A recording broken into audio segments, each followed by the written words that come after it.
Welcome to the Healing Circle. I'm Christine, founder of Embodied Energy Wellness, a shamanic energy practitioner and soul guide.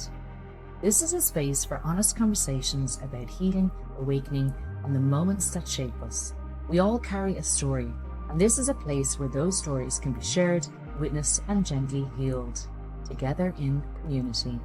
This isn't about fixing yourself, it's about remembering yourself. Take a deep breath. You're very welcome here. Just a gentle note before we begin, some topics discussed in this episode may touch on trauma, loss, or sensitive life experiences. Please take care of yourself as you listen and engage in a way that feels supportive.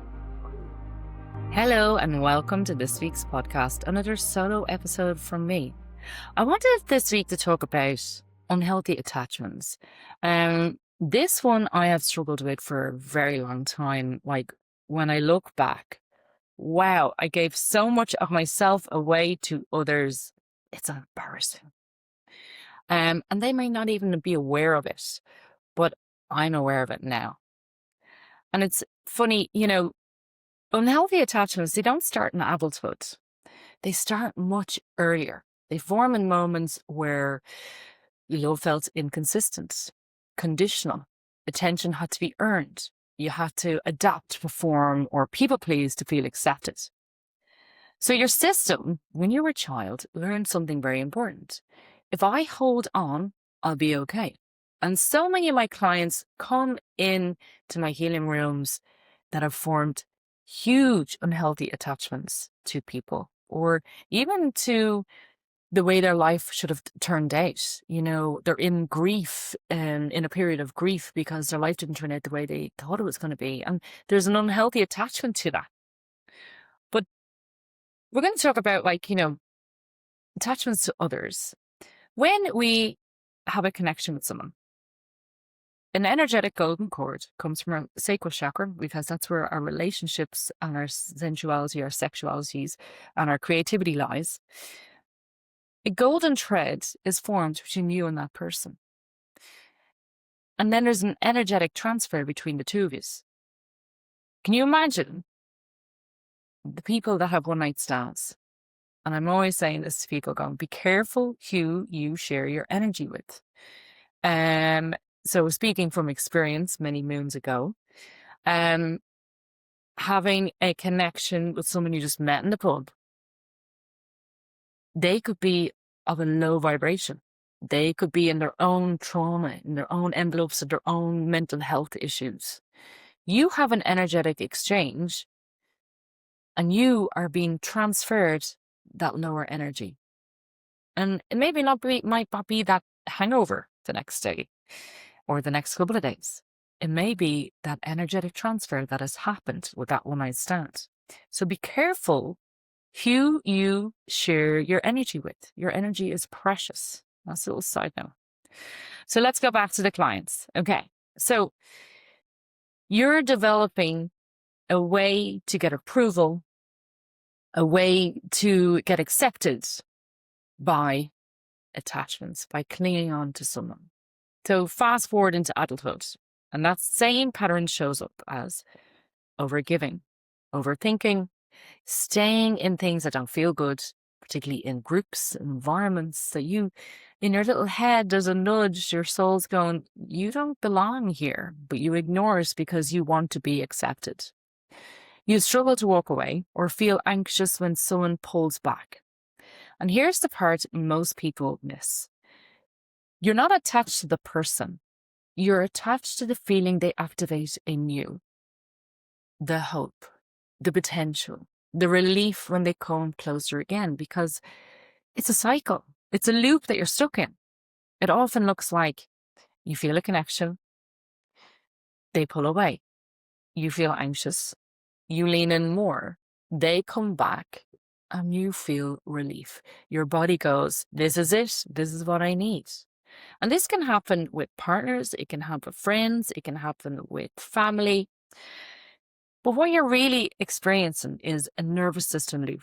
It's not love, not alignment, it's a loop. And sometimes we can get addicted to that constant loop. So, how do we begin to release an unhealthy attachment? Well, it's not by forcing you to say, let it go. That's where people go wrong. You don't break an attachment through willpower. You shift it through safety, because the attachment isn't the problem. It's the strategy your body has developed to learn to survive. So instead of asking yourself, how do I let them go? Start asking, how do I make my body feel safe without them? And that's the work. How do I feel safe without them? I remember when the start of COVID happened and I actually broke away from a lot of people. I didn't want to, but I knew I wasn't feeling the connection there. I knew I was being tolerated, not celebrated. Anything I said that I wanted to go see swimming, I wanted to explore, I wanted to find myself was met with criticism and judgment. And I have a deep rooted fear of judgment. So it hit the nervous system so much that I realized that I didn't feel safe in this group anymore because I wasn't being celebrated. I was just being tolerated. So when I stepped away at the start of COVID, it kind of worked in my favor because we all had to go inwards and stay away from people. But that didn't take away from me and that emotion of loss, of abandonment, and also rejection. And I remember I had to remind myself that I feel safe. I realized in my own journey, my reaction to trauma was external validation outside the family home. So when my dad was going through his mental health issues and he was getting abusive, I would spend my whole time out on the roads, out the streets, all hours, parents to know where I was. I don't think they actually cared at the moment because they were own stuff going through their own breakup. But I felt I wasn't getting the love at home, so I need to be out in the street and finding it for my friends. And I remember one night, my dad got very heavy-handed and he hit me. And I remember going into my room. I remember lying on my bed, crying my eyes out. I remember I used to always pray to God. And I used to always say, pray for my family, I pray for my friends. And I remember that night when I went into my room, I said, God, my family wouldn't treat me this way. So I'm going to put my family second and my friends first. I pray for my friends and I suppose my family. And that was like a light switch in my head. My validation, my love is outside the family home.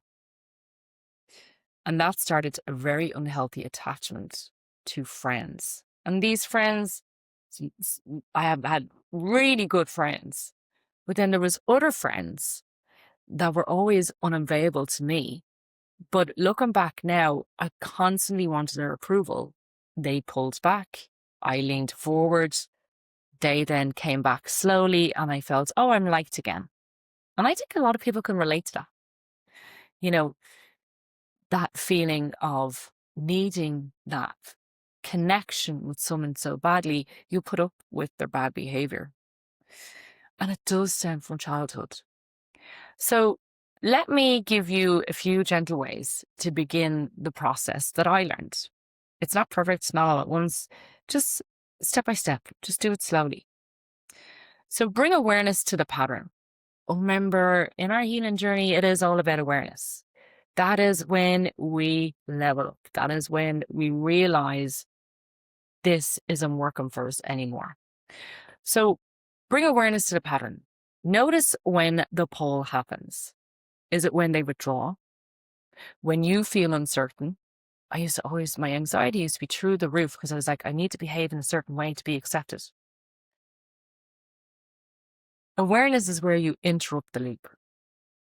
So the second step is to regulate before you react. So when you feel the urge to text, to chase, to overthink, you're being asked to pause, take a breath, come back into your body.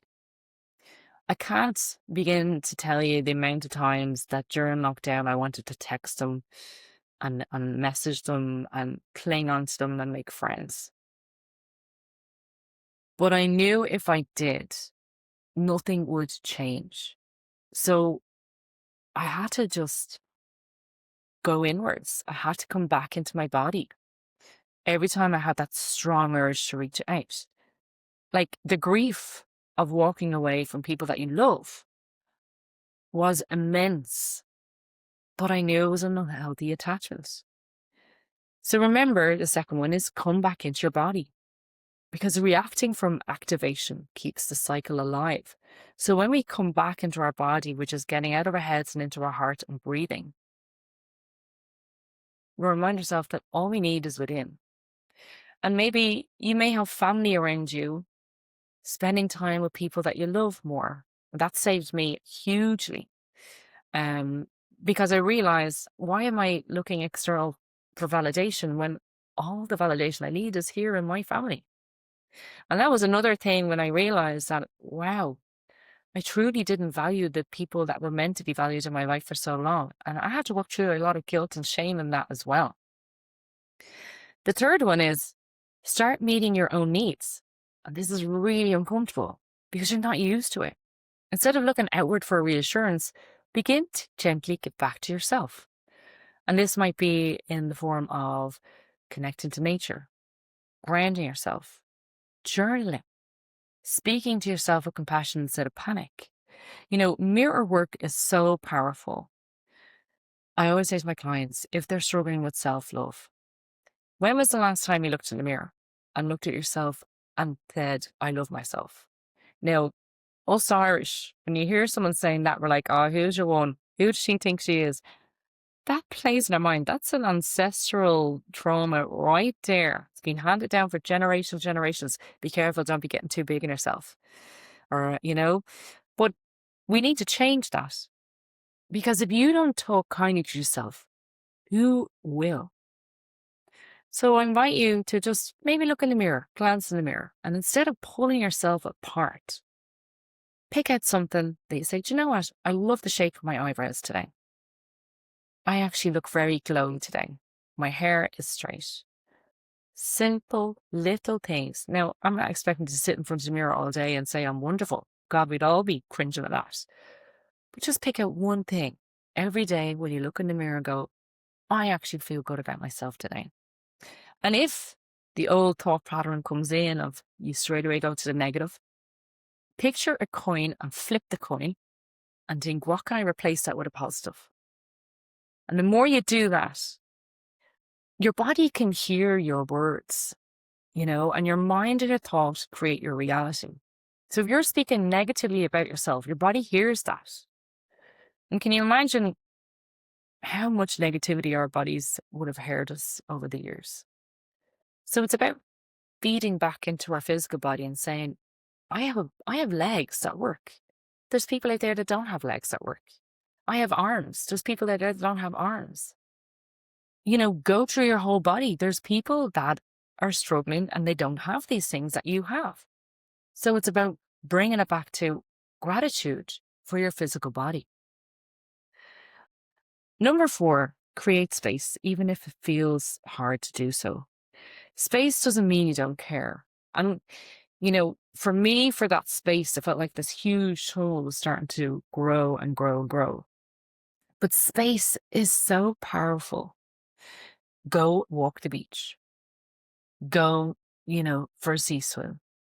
Go and read a book under a tree. Go to another room. If they're too in close proximity, go to the toilet. Sit there. Give yourself space. As long as you need. Because it means you're allowing your nervous system to recalibrate without constant stimulation from the attachment.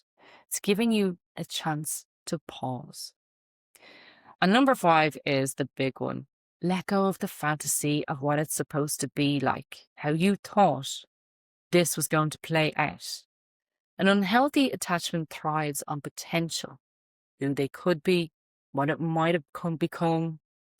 But healing begins when you see it what it is, not what you hope it will be. When you peel back the layers and see the truth staring at you in the face. And this may sting a little bit, but it will set you free. Here's the truth bomb. You're not losing them. You're losing the version of safety your body was attached to. And once you create real safety within yourself, You don't need to hold on to the same way anymore because you're no longer trying to fill something that feels empty. So if you're feeling this right now, I encourage you to be gentle with yourself. This isn't something you snap out of.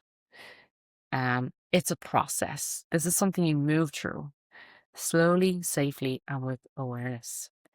And remember, you're not too much. You're not too sensitive. You're not too attached. Your body is just doing its best to protect you, and now you get to teach it a new way. If this is something you're ready to go deeper into, I've left ways to work with me below, whether that's through one-to-one sessions, my programs, or starting gently with a masterclass. You don't have to do this alone. I always love to support you. Thank you for listening. I'll see you next week. Thank you for being part of the Healing Circle today. If something in this conversation touched you, let it land gently. You don't need to rush to understand it. Your body already knows. Remember, your story matters, and when it's shared in the right space, it has the power to heal, not just you, but others too. If you feel called to explore this work more deeply, you'll find links to my sessions, retreats, and offerings through Embodied Energy Wellness in the show notes. Until we meet again, go gently, stay connected, and trust the wisdom within you. Thank you for being here.